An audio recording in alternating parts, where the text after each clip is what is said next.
All right, welcome back. On RealCopStoriesVideos.com, we have 355 cop stories that I narrate, 4 to 8 minutes, depending on the stories. They're fun. Look them up. Oh, gross, ugly, sad, funny, stupid, explosives, all kinds of stuff going on. Back stuff you wouldn't see on any of these TV shows, only because it comes from me. Now we're going to a different way. We're going to where you're asking me questions and I'm answering them, and now I go long term and explain all the nuts and bolts when it comes to each of these events, okay?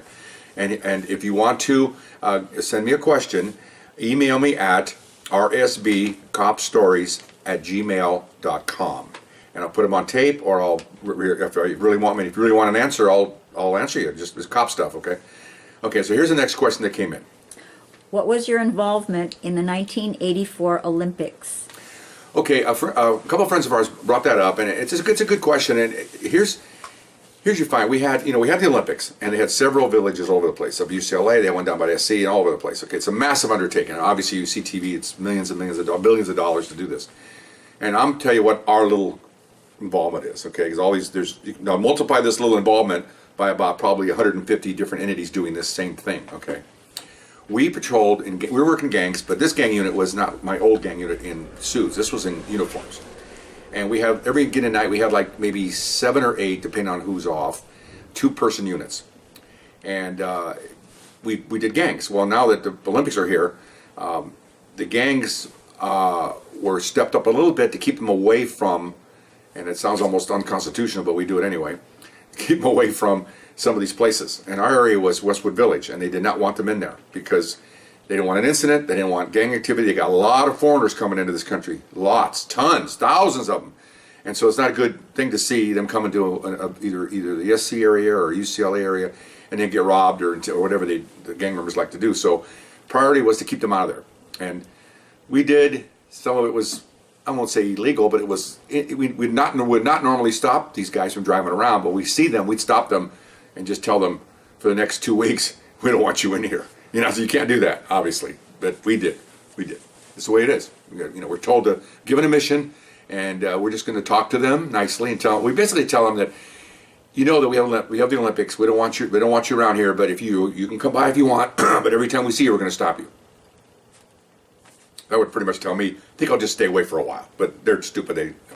But they did. Really amazing. They did stay away because they know they're going to get stopped. Because we're not patrol guys that go handle radio calls and write tickets. We're looking for them. So if they know we're looking for them, they're dark. I mean, it's almost like seeing a mass of people and 2 guys are glowing. There they are. I mean, they stick out really like a sore thumb. I'd say that, but they do. So they pretty much stayed away. So this is our venue. This is our involvement. We had a maintenance center, which for like street maintenance, tree clippers and all that, and they cleaned out all the trucks and left this huge lot with a building for their administration building for the police.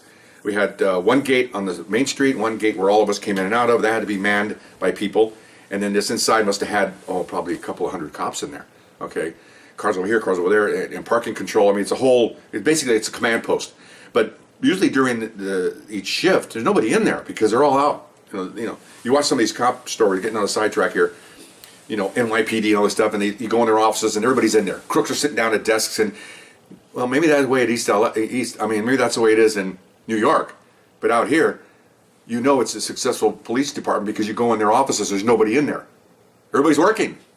All the incidents are out there, and we never bring anybody into our offices to sit down next to the desk. That's unheard of. You put them in a tank, you go in there and interview them, and you take them to jail. You don't sit there like these Hollywood types where everything's going to be, you got crooks jumping desks and all. Doesn't happen. You go to people would, when I first was a young guy, another sidetrack, I take my wife and family to where I work, the station. You go to the station, there's a sergeant, watch commander, a desk, 2 desk officers, a file clerk. That's it. There's nobody in there. There's 50 officers working that night. They're working. They don't go in the office. And so anyway, so I will get on a side note. So during the shifts, and we had 12-hour shifts. 6 in the morning till 6 at night, and the other half. And our shift was 6 at night till 6 in the morning.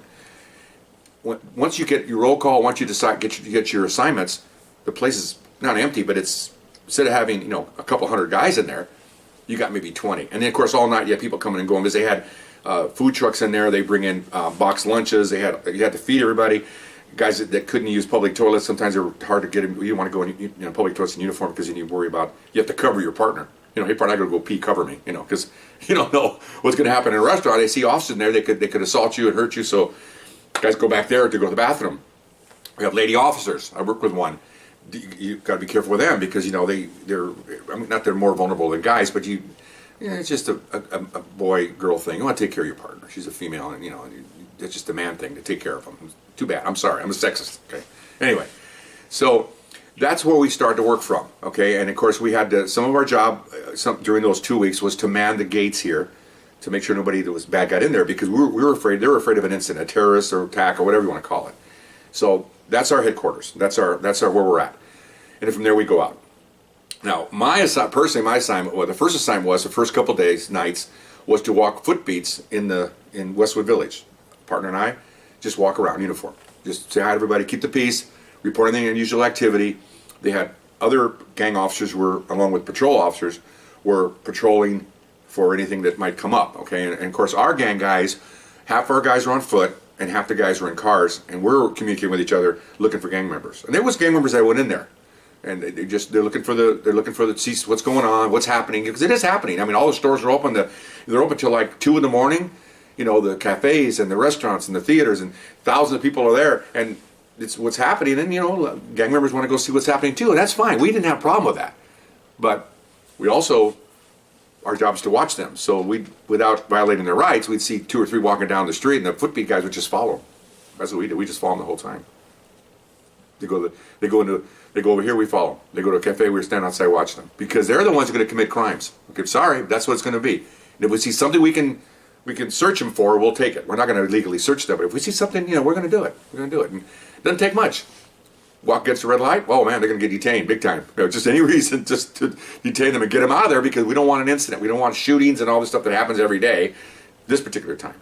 And they gave us an order that we will not, under penalty of suspension, sell any of our equipment off our uniform.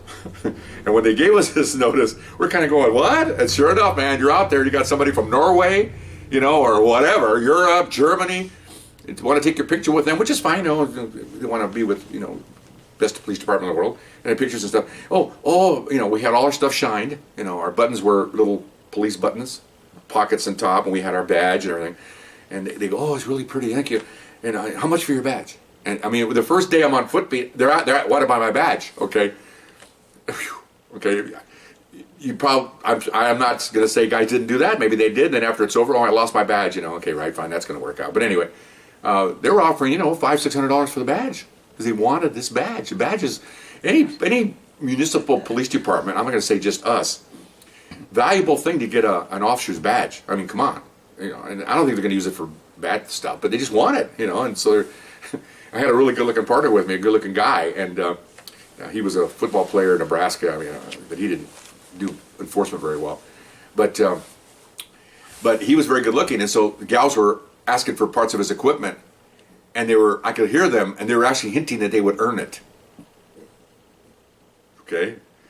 Men out there and some of the women, you know what that means. They're willing to do what they have to do to get that equipment from him. Okay, and he was a good-looking guy.